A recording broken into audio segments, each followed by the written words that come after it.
احمده ونصلي على رسوله الكريم اما بعد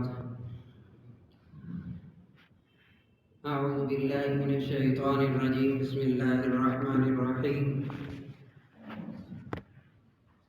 انما جزاء الذين يحاربون الله ورسوله ويسعون في الارض فسادا ان يقتلوا او يصلبوا او تقطع ايديهم وارجلهم من خلاف او ينفوا من الارض ذلك لهم خزي في الدنيا ولهم في الآخرة عذاب عظيم صدق اللہ العظیم۔ محترم سامعین کرام، السلام علیکم ورحمۃ اللہ وبرکاتہ۔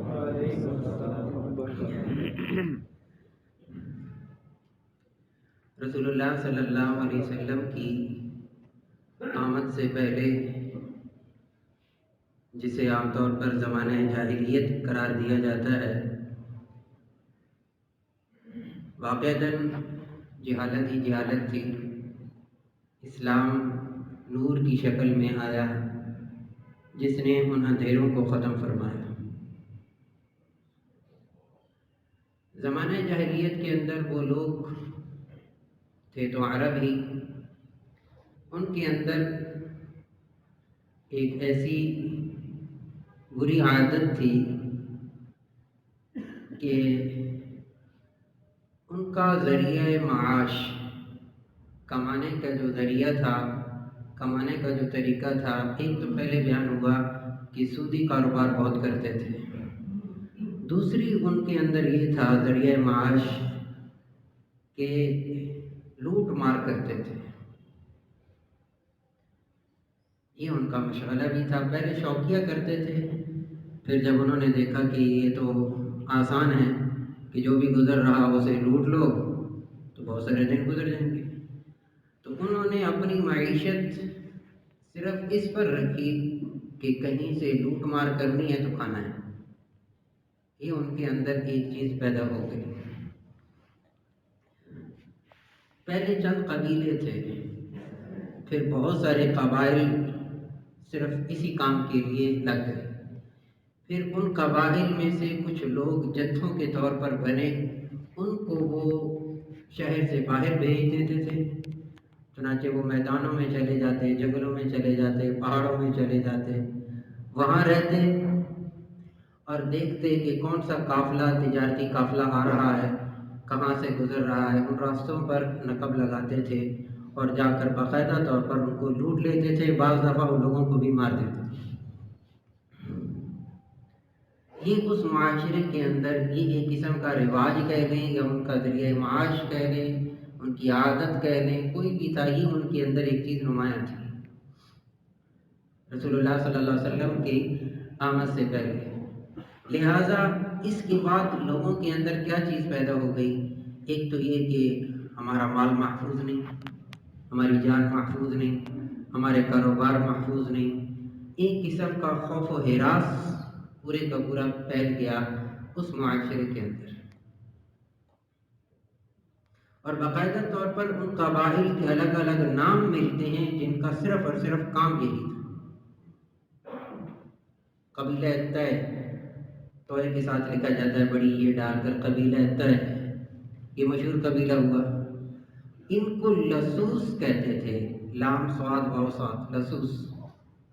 باقاعدہ نام پڑ گیا، باقاعدہ قبیلہ خاص ہو گیا کہ یہ کرتے ہی یہی ہیں کہ یہ لوٹ مار کرتے ہیں اور ان کا کام ہی کوئی نہیں ہے۔ یہ میں زمانہ جاہلیت کی بات بتا رہا ہوں۔ زمانہ جاہلیت کے اندر رسول پاک صلی اللہ علیہ وسلم کی آمد سے پہلے اس معاشرے کی یہ حالت تھی کہ نہ جان محفوظ نہ مال محفوظ۔ یہ اس دور کے اندر تھا۔ چنانچہ وہ مشہور بات آپ حضرات کو یاد ہو گئی، سیرت آپ پڑھتے رہتے ہیں کہ جب عدی صحابی ہے، عدی بن حاتم، تو رسول اللہ صلی اللہ علیہ وسلم نے ان کو فرمایا تھا کہ ایک وقت آئے گا کہ حیرہ سے ایک عورت پورے زیور کے ساتھ لدی ہوئی تنہا نکلے گی، اکیلی چلے گی، حضر موت تک جائے گی، اس کی طرف آنکھ اٹھا کر دیکھنے والا کوئی نہیں ہوگا۔ جن لوگوں کا مشغلہ یہی تھا، جن کا پیشہ یہی تھا، جن کی جسے کہتے ہیں گھٹی کے اندر تھا لوٹ مار، تو رسول اللہ صلی اللہ علیہ وسلم نے ان کو فرمایا ایک وقت آئے گا ایسا کہ یہی لوگ لوٹ مار تو کجا ایک دوسرے پر جان دینے والے بن جائیں گے۔ چنانچہ یہی ہوا۔ جب رسول اللہ صلی اللہ علیہ وسلم کی تعلیمات صحابہ کے سامنے آئیں تو اس حد تک دوسرے کے مال کو محفوظ فرمایا رسول اللہ صلی اللہ علیہ وسلم نے کہ چھوٹی چھوٹی باتوں پر صحابہ کی سرزنش کی، صحابہ کی پکڑ کی، آپ نے اس پر ارشادات فرمائے، چھوٹی چھوٹی باتوں پر۔ یعنی ان کے اندر کے جتنے وہ لوٹ مار کے جرسوں میں جس حد تک تھے اس حد تک جا کر نکال دیے اور دوسرے کے مال کو محفوظ کر دیا۔ چنانچہ رسول اللہ صلی اللہ علیہ وسلم نے فرمایا لا يحل لامرئ ان يأخذ عصا اخیہ بغیر طیب نفس او کما قال علیہ الصلوۃ والسلام۔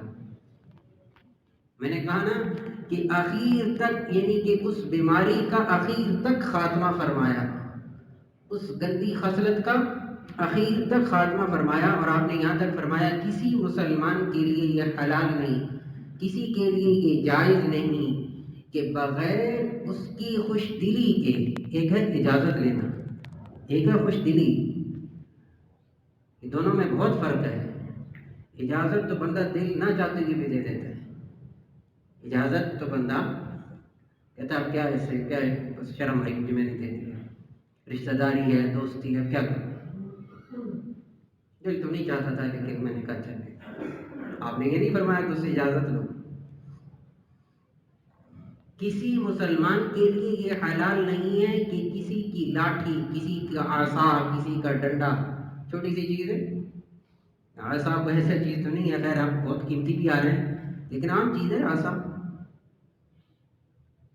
کہ بغیر اس کی اجازت نہیں، بغیر اس کی خوش دلی کے، دلی اطمینان نہ ہو کسی بندے کا تو دوسرا وہ لاٹھی بھی نہیں لے سکتا، اس کی بھی اجازت نہیں تھی۔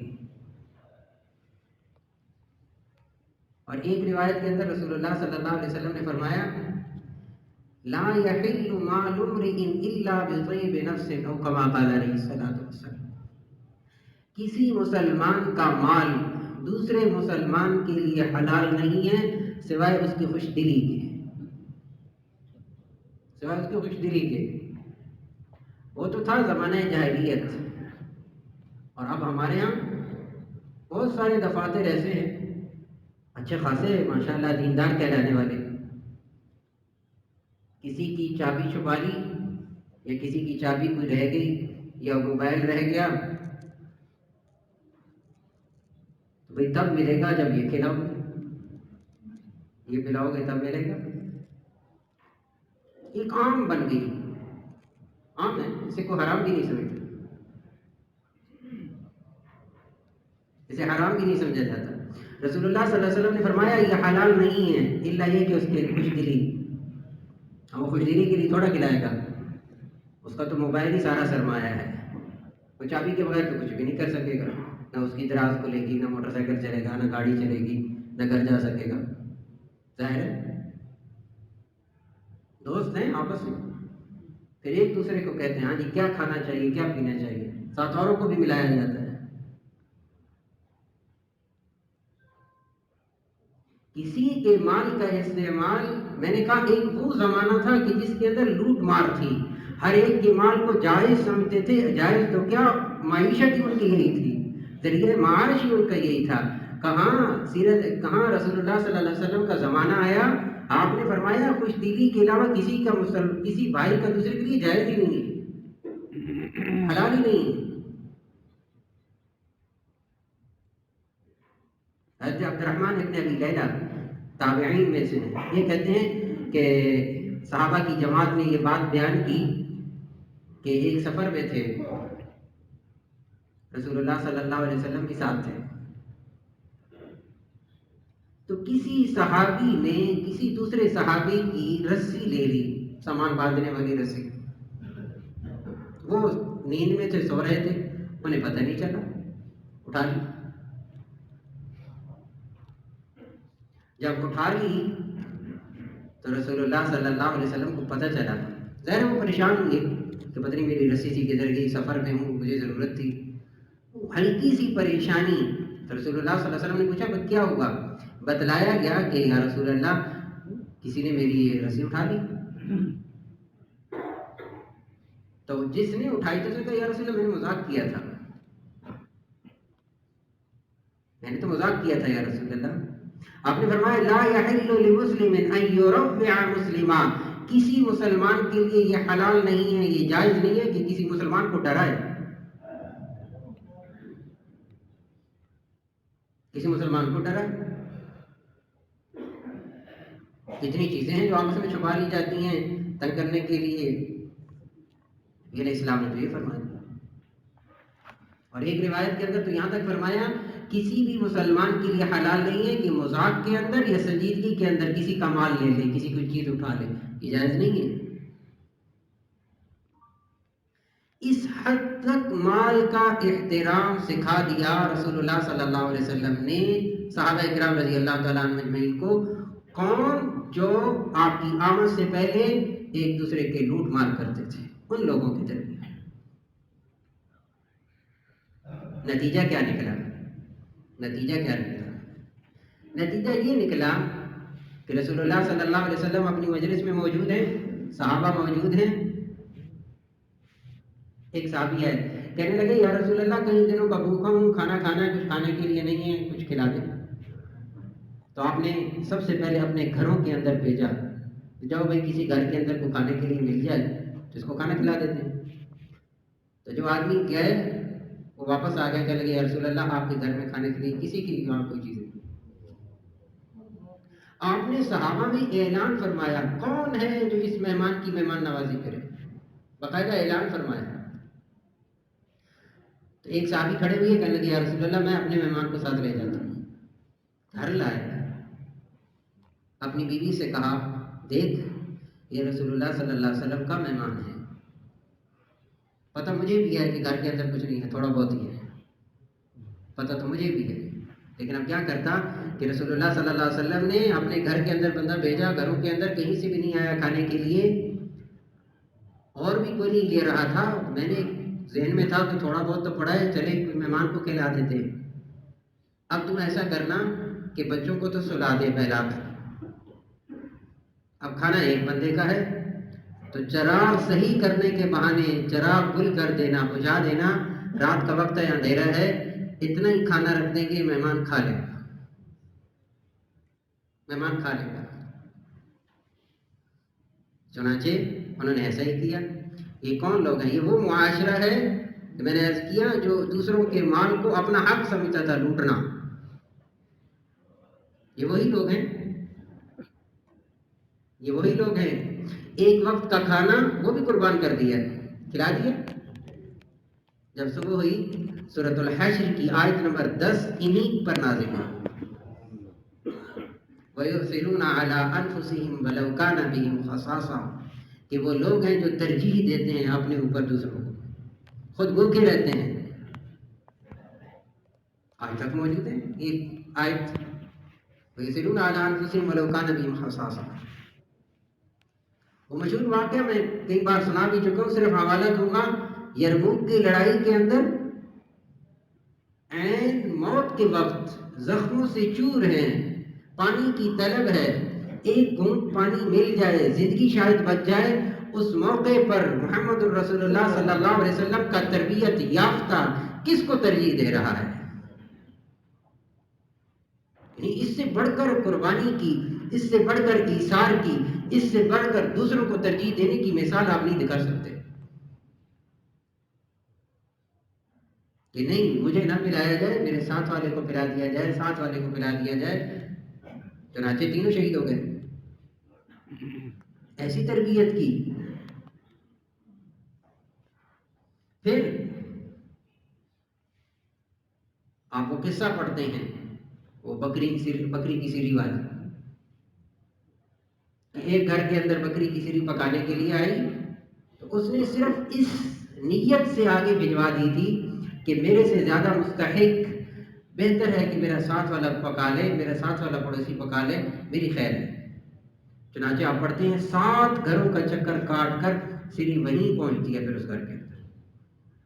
ہم تو کسی اور چیز میں استعمال کرتے ہیں، ہمارے ہاں بکرے کی سیڑھی کسی اور چیز میں استعمال ہوتی ہے۔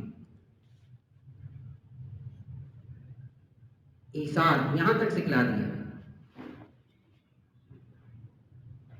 سورۃ المائدہ آیت نمبر 33 میں نے شروع میں تلاوت کی۔ اس آیت کے اندر اللہ رب العزت نے ان لوگوں کے لیے جو لوگ اللہ کے رسول صلی اللہ علیہ وسلم پر ایمان لائے، پھر یہ کہ ان تمام باتیں جو میں نے ابھی عرض کی ہیں احادیث کے حوالے سے، ان تمام باتوں کے بعد پھر جو منافق تھے، جو ظاہری طور پر مسلمان تھے، ان کے اندر جب وہی خصلتیں، وہی عادتیں پرانی باقی رہیں، تو پھر اللہ رب العزت نے سزا بھی بیان کر دی اور سزا نافذ بھی کروا دی کہ اگر یوں نہیں باز آتے، رسول اللہ صلی اللہ علیہ وسلم کی ترغیب سے، آپ کے ڈرانے سے، آپ کی باتوں سے اگر یہ باز نہیں آتے تو پھر پڑھیے گا سورۃ المائدہ کی آیت نمبر 33۔ سورۃ المائدہ کی آیت نمبر 33 کے اندر اللہ رب العزت نے ڈاکہ راہزنوں کی سزا بیان کی۔ انما جزاء الذین یحاربون اللہ ورسولہ ویسعون فی الارض فسادا، نمبر 1 ان یقتلوا۔ اگر کوئی آدمی کسی کو ڈاکہ ڈالتے وقت مال بھی چھینتا ہے، قتل بھی کر دیتا ہے، تو ان یقتلوا، مال چھینا ہی نہیں، مال بغیر اسے قتل کر دیا تو حکم دیا ان کو قتل کر دیا جائے۔ او یصلبوا، دونوں کام کیے، مال بھی لیا، قتل بھی کیا، تو سولی پہ لٹکا دیا جائے۔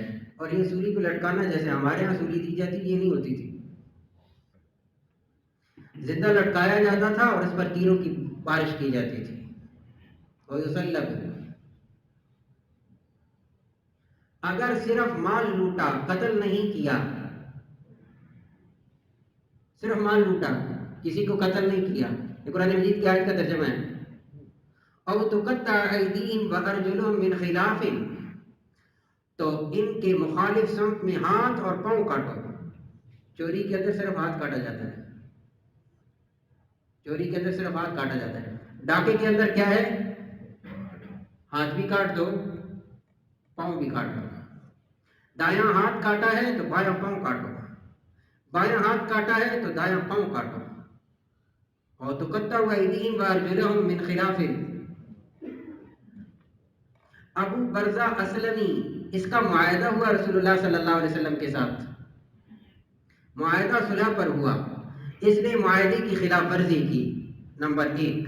نمبر 2، اس نے یہ کیا، مسلمانوں سے قافلہ آ رہا تھا ہجرت کر کے مدینہ منورہ، اس نے ان کو لوٹا بھی صحیح، ان میں سے قتل بھی کیا۔ رسول اللہ صلی اللہ علیہ وسلم نے اس پر تمام اس کے ساتھیوں پر یہ والی سزائیں نافذ کی۔ اور صرف جو خوف و ہراس پھیلاتے ہیں، نہ قتل کرتے ہیں نہ مال لوٹتے ہیں، صرف خوف پھیلاتے ہیں، ان کے لیے فرمایا او ينفوا بالارض، ان کو زمین سے نکال دیا جائے، ملک بدر کر دیا جائے۔ پہلے یہی ہوتا تھا، حضرت عمر بن خطاب رضی اللہ تعالیٰ عنہ نے تھوڑا سا اس بات کو بدلا تھا اور بڑی خوبصورت تعبیر کر کے اس پر عمل کروایا تھا۔ سیدنا عمر بن خطاب رضی اللہ فرمانے لگے اگر ہم ان کو ملک بدر کر دیں گے نا تو ان کی عادتیں ختم نہیں ہوں گی، ان کی خصلتیں ختم نہیں ہوں گی، یہ وہاں جا کر بھی یہی کریں گے، یہ وہاں جا کر بھی یہی کریں گے۔ چنانچہ کیا کر دیا جائے؟ ان کو قید کر دیا جائے، چنانچہ قید کر دیا گیا، اس کے بعد یہی حکم ہے اور ينفع من الارض ذلك لهم خزي في الدنيا، یہ دنیا کی سزا ہے ان کے لیے، اور آخرت کے لیے تو بہت بڑا عذاب، ولہم فی الآخرۃ عذاب عظیم، اللہ نے آخرت میں ان کے لیے بہت بڑا عذاب رکھا ہے۔ آج بھی ہم اگر چاہتے ہیں کہ ہر مسلمان کا مال، جان، عزت، آبرو، دولت محفوظ ہو جائے تو پھر آنا پڑے گا محمد الرسول اللہ صلی اللہ علیہ وسلم کی مبارک طریقے پر، اللہ کے حکم پر۔ اور یہ حدود اللہ ہیں، یہ اللہ کی، یعنی جو سزائیں اللہ نے مقرر کر دی ہیں کسی انسان کو اس کے اندر ذرا برابر بھی کمی کرنے کی اجازت نہیں ہے، چاہے جتنا بڑا ہو جائے، چاہے جتنے بڑے ملکوں کا مالک بن جائے۔ زنا، کسی پر تہمت لگانا زنا کی، چوری کرنا، ڈاکہ ڈالنا، شراب پینا، مرتد ہو جانا، یہ 6 ایسی سزائیں ہیں جن کو اللہ رب العزت نے مقرر کر دیا ہے۔ کسی انسان کے لیے اب جائز اجازت نہیں ہے کہ ان کو بدل سکے۔ اللہ کرے اسلامی سزائیں اگر نافذ ہو جائے، خدا کی قسم ہر انسان کا مال بھی محفوظ ہو جائے، ہر مسلمان کی جان بھی محفوظ ہو جائے، اور یہ جتنی بھی بے سکونی کی کیفیت ہے سے نکل آئیں گے۔ کیوں؟ اس لیے کہ یہ سزائیں جو بتلا رہا ہے وہ خالق ہے، وہ ان تمام انسانوں کا پیدا کرنے والا ہے، اور پیدا کرنے والا ہی جانتا ہوتا ہے کہ کہاں فالٹ آئے گا، اس کو کیسے دور کیا جائے گا۔ اگر آج بھی انسانوں کے اندر لوٹ مار کا بازار گرم ہے، تو آج بھی اگر یہی سزائیں نافذ کر دی جائیں، خدا کی قسم بالکل صاف ستھرا ماحول سامنے آ جائے گا۔ اللہ تعالی ہمیں سمجھ بھی نصیب فرمائے اور عمل بھی نصیب فرمائے۔